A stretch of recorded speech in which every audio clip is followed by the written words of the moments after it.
오늘 이 시간에는 출애굽기에 대한 말씀을 드리면서 출애굽기에서 우리가 제일 중요하다고 생각되어지는 이 단어 세 개를 우리가 생각해 보면서 함께 은혜의 시간을 가지려고 합니다. 이 출애굽기의 그 내용을 살펴보면 크게 세 부분으로 이렇게 나눌 수 있는데, 제가 오늘 제목으로 이렇게 잡은 것과 아주 상관이 있는 이런 부분이기도 합니다. 그 첫 번째에 이 출애굽기 1장 1절부터 이 18절은 여호와 하나님께서 어떤 분이신가? 그래서 여호와 하나님께서 이스라엘 백성들, 특별히 노예의 신분이었던 이런 자들을 하나님께 영광을 돌리고 예배하기 위해서 구원의 역사를 일으키시는 분이라고 하는 것을 소개하는 첫 번째의 이 단락이 있습니다. 그래서 1장부터 18장에 있는 말씀에 이 주제절 가운데 핵심어를 여호와가 누구이신가에 대한 말씀을 드리려고 하고 있고요. 두 번째의 단락은 19장부터 24장까지의 내용을 보면 이스라엘 백성이 출애굽하고 난 이후에 이 광야의 길을 이렇게 거치는 가운데 출애굽한 지 한 2개월이 지난 이후에 시내산 밑에서 그 율법을 받게 됩니다. 그래서 여호와 하나님과 이 백성들과의 시내산 언약을 체결하고, 특별히 하나님의 율법 10계명으로부터 시작을 해서 많은 이 율법을 받게 됩니다.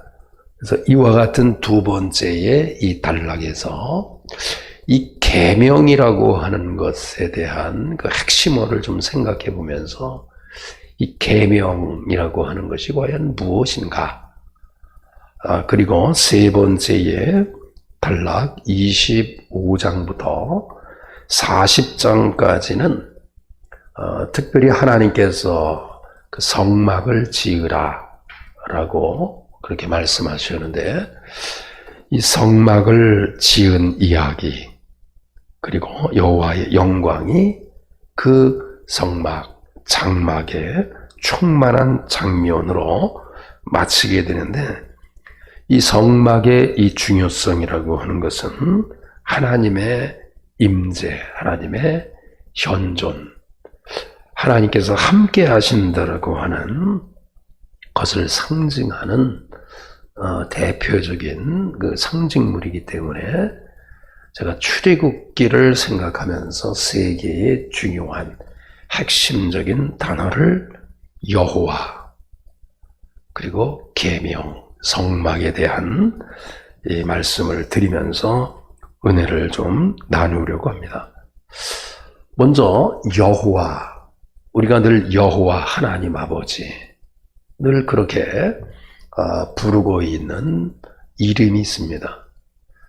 지난 창세기 때 우리가 하나님에 대한 호칭에 대한 말씀은 드렸고, 그 엘과 엘로힘의 그 하나님의 이름은 무엇일까? 그 여호와라고 하는 그 이름, 이미 창세기의 그 1장, 2장으로 이렇게 계속 진행되어 나가면서 그 창세기에서도 하나님께서는 그 창조주 하나님을 이렇게 언급하면서 여호와라고 하는 이름을 이렇게 창세기에서도 이미 계시한 바가 있었습니다.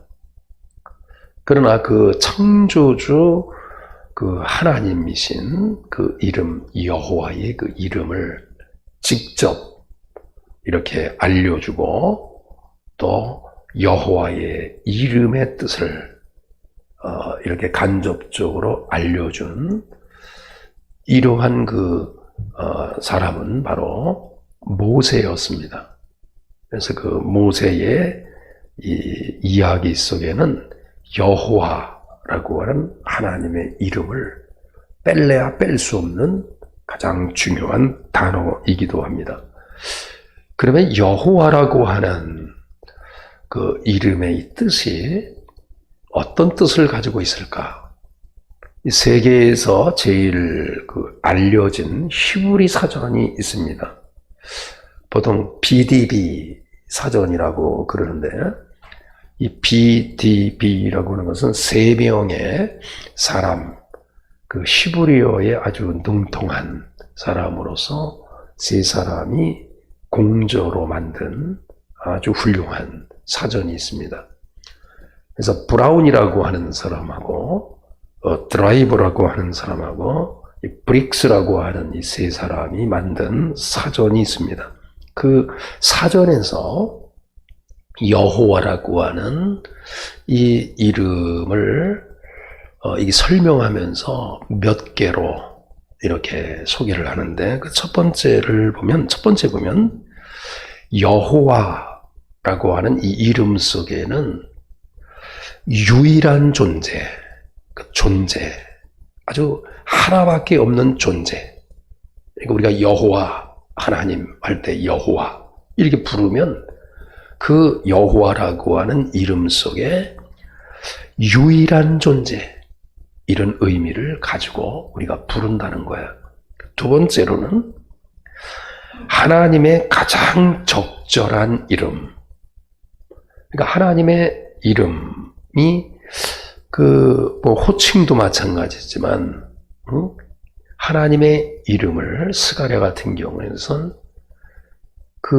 하나 이렇게 불려져요. 하나.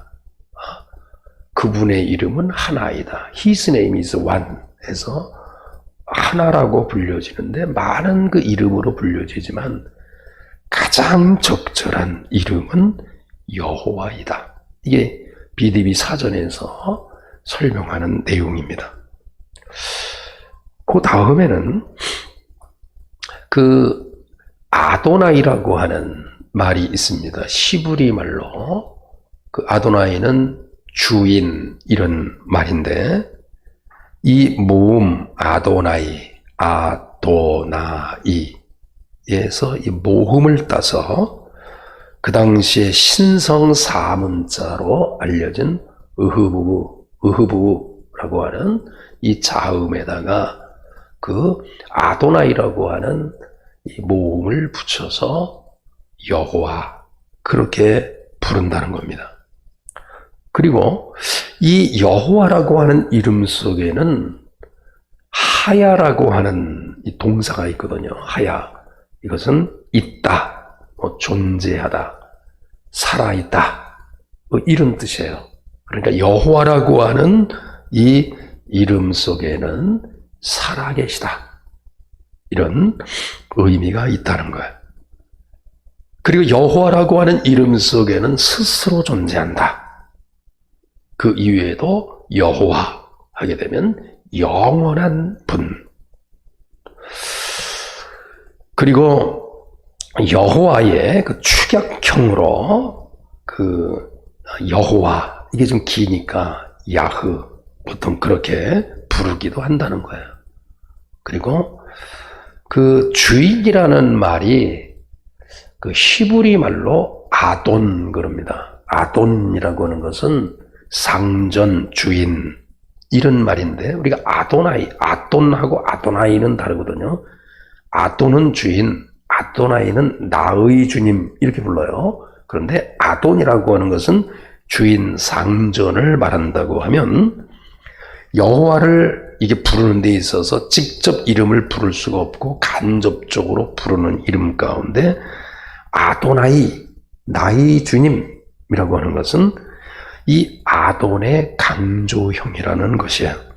지금 이 BDB 사전을 통해서 이렇게 몇 가지의 여호와의 이름 속에 담겨져 있는 이 뜻을 가지고 문법적으로 여러 가지로 설명할 때 가장 이 여호와를 설명을 잘할 수 있는, 또 잘 전달할 수 있는 그분의 이름 속에 나타나 있는 이 뜻은 그분은 살아계시다, 이런 말이에요. 그분은 살아계시다. 여호와 할 때 아까 살아있다, 존재하다, 있다, 이런 말이 있잖아요. 근데 앞에 부분은 여호와, 예자, 요 부분이 요드라고 하는 그 발음이 있어요. 이것이 그분께서, 이런 말이에요. 그분께서 살아계시다. 저와 여러분이 여호와 하나님을 부를 때마다 여호와, 하나님 아버지, 여호와, 여호와 이렇게 부를 때마다 빌립이 사전에 수많은 전문가들이 그 이름 속에 담겨져 있는 뜻을 많은 말로 설명을 하고 있지만, 한마디로 말씀을 드리면 그분은 살아계시다 라고 하는 이런 말씀입니다. 그분은 살아계시다라고 하는 여호와의 이름을 부를 수 있는 자는 바로 언약 백성에게만 가능한 거예요. 셈족, 모든 사람들이 여호와의 이름인 여호와는 부르지 못하지만 그들이 엘로아흐, 엘로힘의 하나님은 불러도 언약 백성에게만 불려지는 이름이 바로 여호와라고 하는 거예요. 그분은 살아계시다는 거예요. 지금도 그분은 살아계셔서 지금 우리와 함께 하시는 것을 믿을 수 있기를 간절히 축원합니다. 그래서 그 여호와 하나님이 살아계시기 때문에 시대의 역사 속에 수많은 사람들이 여호와를 만났을 때 어떤 고백을 하고 있는가? 하갈 같은 경우는 자신의 고통을 살펴보시는 여호와의 이름, 그래서 살피시는, 감찰하시는 하나님, 여호와는 감찰하신다. 여호와는 살피신다. 이 하나님을 믿고 나가는 여러분에게 있어서 이 고백이 있기를 간절히 축원합니다.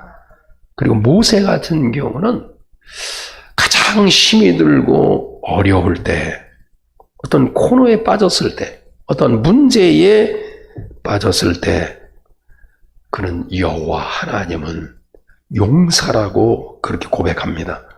여호와는 용사이시니 여호와는 그의 이름이시로다. 여호와는 용사이시라는 거예요.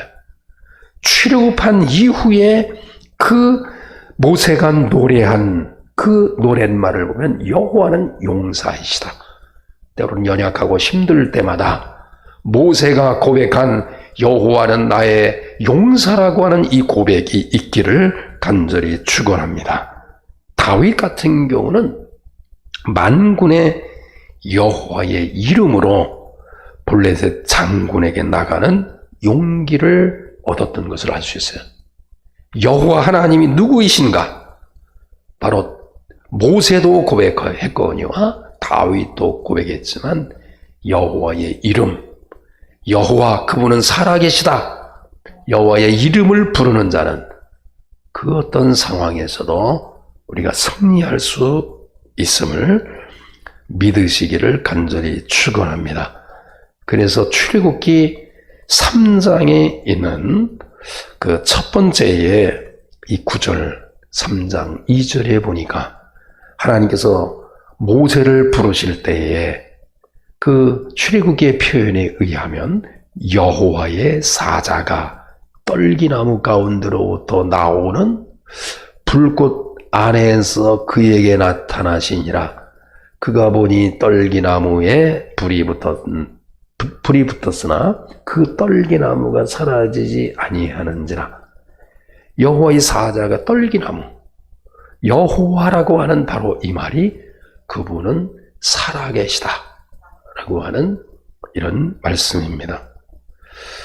두 번째에 제가 그 성경에 대한 두 번째 파트가 19장부터 24장에 대한 말씀을 제가 언급했어요.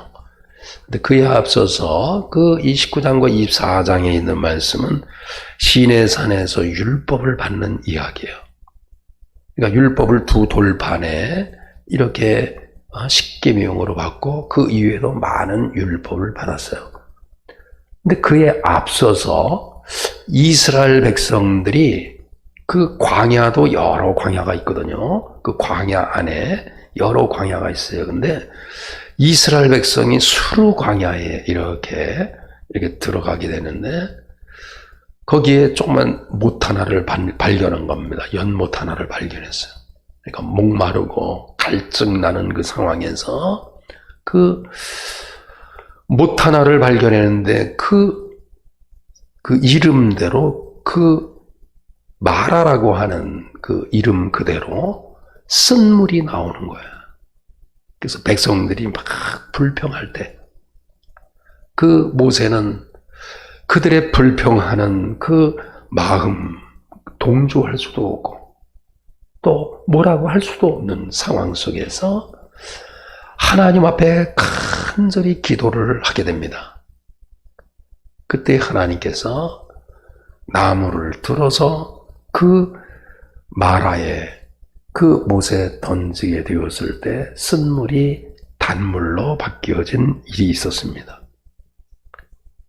그 쓴물로 단물을 바꾸시고 난 이후에 여호와 하나님께서 하신 말씀 가운데 하나가 바로 15장 25절입니다. 우리 한번 찾아서 다시 한번 보겠습니다. 출애굽기 15장 25절입니다. 같이 봅니다. 시작. 모세가 여호와께 부르짖었더니 여호와께서 그에게 한 나무를 가르치시니 그가 물에 던지니 물이 달게 되었더라.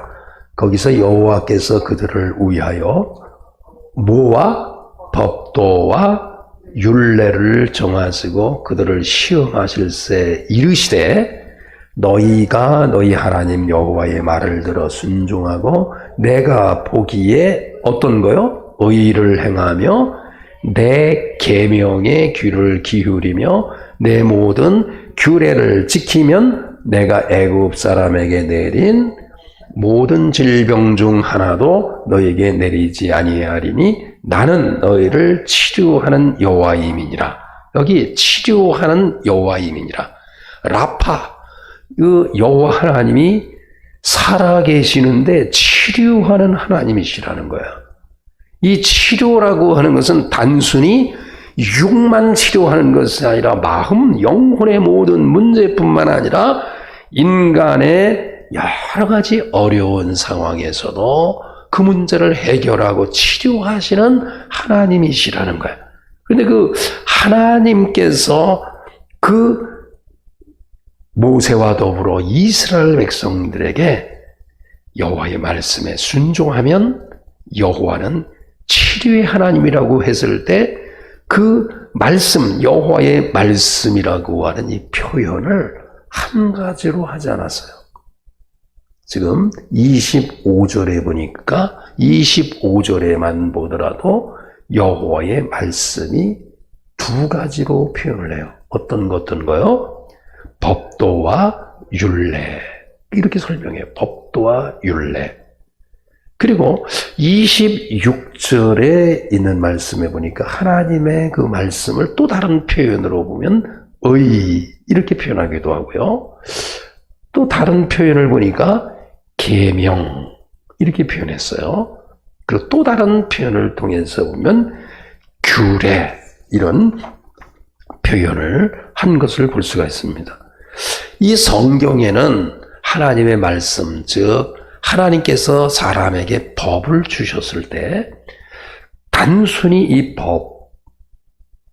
법이라고 하는 하나님의 말씀이라고 하는 것을 한 가지로 표현하지 않고 여러 가지로 표현해요. 하나님의 법, 하나님의 말씀 이걸 여러 가지로 표현하는데 율법, 그러니까 토라, 명령, 미츠바, 법규, 관습, 미시파트, 규례, 율례, 후카, 재판, 판단, 샤파트, 관습, 계명, 호크, 말씀, 따바르, 법령, 헤케크, 뭐 여러 가지로 이렇게 말씀을 언급하고 있는 걸 알 수 있어요.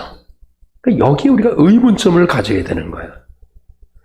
하나님의 말씀, 여호와 하나님께서 모세뿐만 아니라 이스라엘 백성들에게 언약을 맺으면서 그들에게 법을 주셨어요. 그런데 여러 가지의 호칭을 사용한다는 거예요. 그 계명이라고 하는 말, 법이라고 하는 말, 말씀이라고 하는 언약이라고 하는 말을 여러 가지로 표현하는 이유가 뭘까요? 저도 여기에 많은 물음표, 많은 궁금함이 있었어요.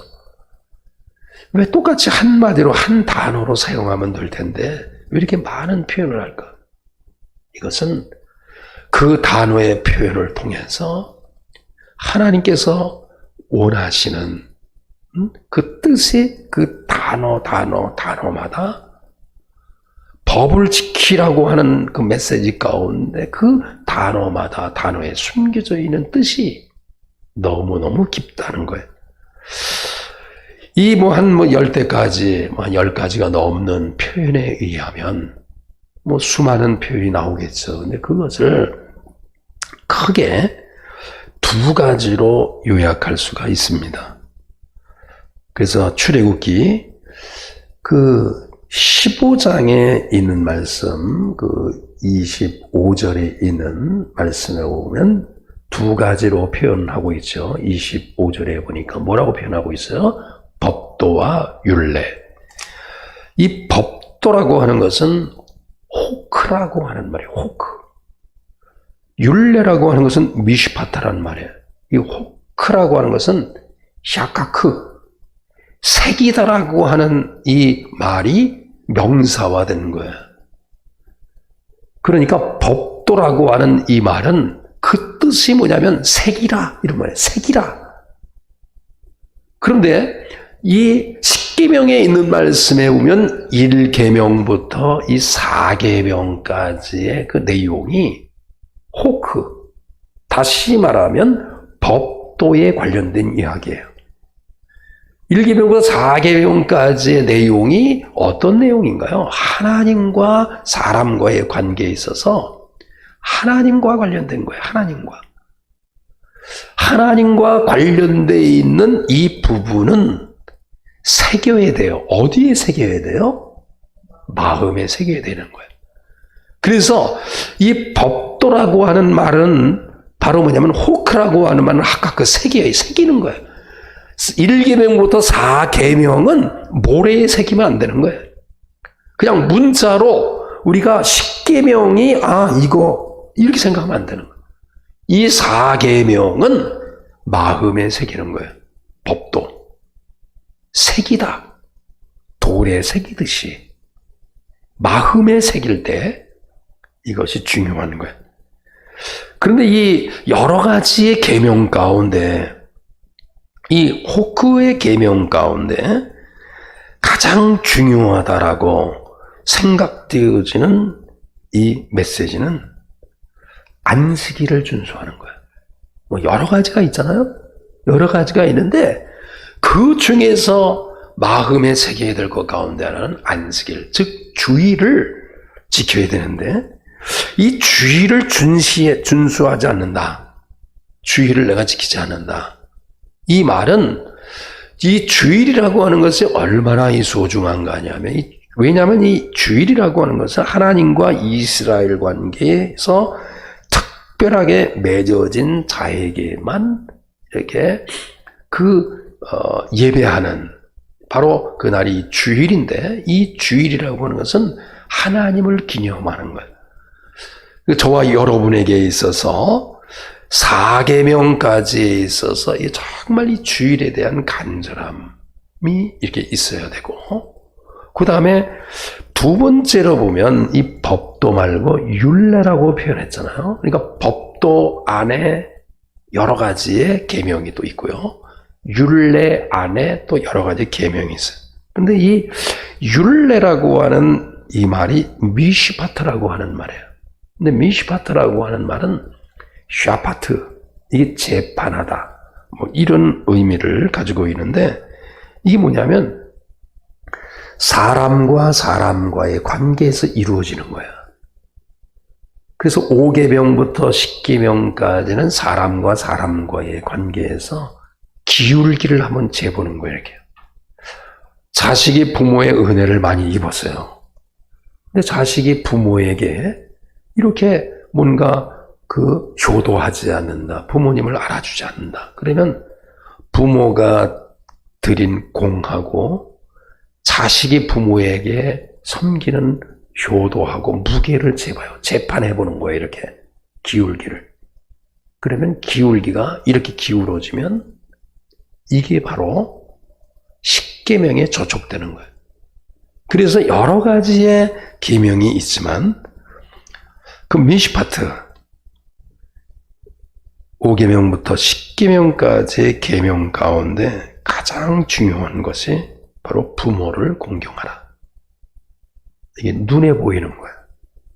1계명의 눈에 보이는 것은 안식일을 기용하는 것이고, 사람과의 관계에 있어서 이렇게 눈에 보여지는 가장 큰 이 계명은 바로 부모를 공경하는 것입니다. 세 번째에 그 단락을 보면 25장부터 40장까지 있는 내용, 이 성막에 대한 이야기예요. 여러분이 우리가 지금 제가 설교를 하면서 두 가지의 표현을 했어요. 성막이라고 하는 표현을 제가 쓰기도 했고, 장막이라고 하는 표현을 제가 쓰기도 했어요. 그런데 보통 성막이라고 하는 이 표현이 오늘 읽으신 36장 8절에 있는 말씀을 먼저 한번 잠깐 보겠습니다. 출애굽기 36장 8절. 이 8절에 보니까 성막을 만드는 이 사람들을 이렇게 보니까 일하는 사람 중에서, 그러니까 많은 그 성막을 짓는 그 사람들 있지 않겠습니까? 그 사람들 중에 마음이 지혜로운 모든 사람이 열폭 휘장으로 성막을 지었으니, 그러니까 성막에 이 천들을 쭉 만들어 가는데, 성막 가운데도 그 천을 만드는 사람은 마음이 지혜로운 모든 사람이 이것을 만들었다, 이렇게 표현을 해요. 근데 여기에 보면 성막이라고 되어 있어요. 성막. 그런데 성경에 보면은 이 성막에 대한 이 표현이 이 구약 성경에 여러 가지로 한 7가지 이상으로 다양하게 표현을 해요. 이 다양성을 가졌다고 하는 것은 뭔가 성막에 다양한 역할을 가지고 있다라고 하는 뜻이에요. 첫 번째로 보면 성소라고 하는 말이 있어요. 미크다시라고 하는 말인데, 이 성소 미크다시는 제가 여러분에게 소개한 말 가운데 카다시, 이 거룩히 구별되었다 라고 하는 이런 뜻을 가지고 있어요. 그러니까 성막은 뭐냐면 거룩히 구별된 장소예요. 영어 번역에 어디에 보면 텐트 이렇게 돼 있어요. 우리가 생각해서 밖에 야영장에 친 이 텐트와는 완전히 구별되는 거예요. 거기에는 거룩한 장소예요. 거룩한 그 장소, 바로 구별된 장소. 그래서 그 장소를 가리켜서 성소, 이렇게 부르는 성소, 거룩한 장소다. 출애굽기에 꽤 많이 소개되어지는 이름입니다. 이 제단은 어떤 모습이 있어야 될까요? 세상의 건물과 구별된 이런 장소예요.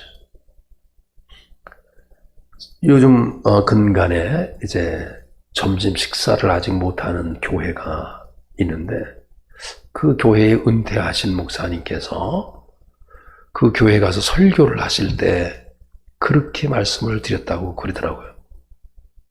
교회에서 이렇게 먹는 그 식사는 식당에서 먹는 이 식사와 다르다.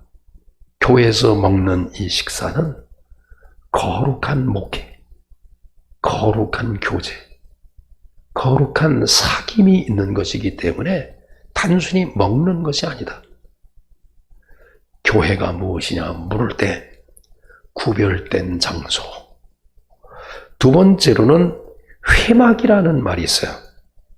이 회막이라고 하는 말이 두 가지의 단어를 이렇게 묶은 거예요. 오헬, 모에드라고 하는 말인데, 이 말의 뜻을 가장 쉽게 표현하면 정해놓은 장소, 이렇게 표현을 할 수가 있어요.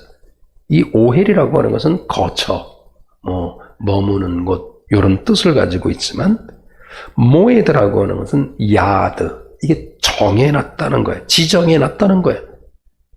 지명했다는 거예요. 이 교회라고 하는 것은 어떤 것이냐면 하나님께서 이렇게 특별히 지명해 놓은 거예요. 지적해 놓은 거예요. 아주 특별한 장소예요. 성막이라고 하는 말이 오늘 본문에 있는 말씀인데, 성막이라고 하는 것은 미시칸이라고 하는 말이에요. 이건 샤칸이라는 말인데 거주하다.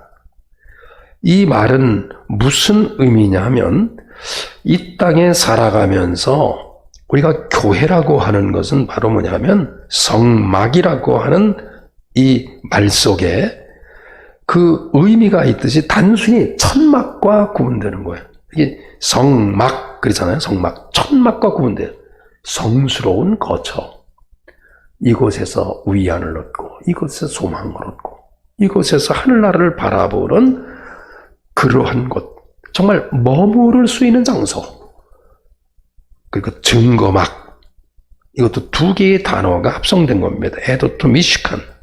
이 말을 다른 말로 표현하면 증거가 있는 장소야. 저와 여러분이 주의 은혜 가운데 이 제단이 증거가 있는 제단이 될 수 있기를 간절히 축원합니다. 그래서 세 가지의 제가 핵심 단어를 가지고 말씀을 드렸는데, 출애굽기 하게 되면 여호와가 떠오르시기를 바라고, 계명이 떠오르기를 바라고, 성막이 떠오르기를 간절히 축원합니다. 기도.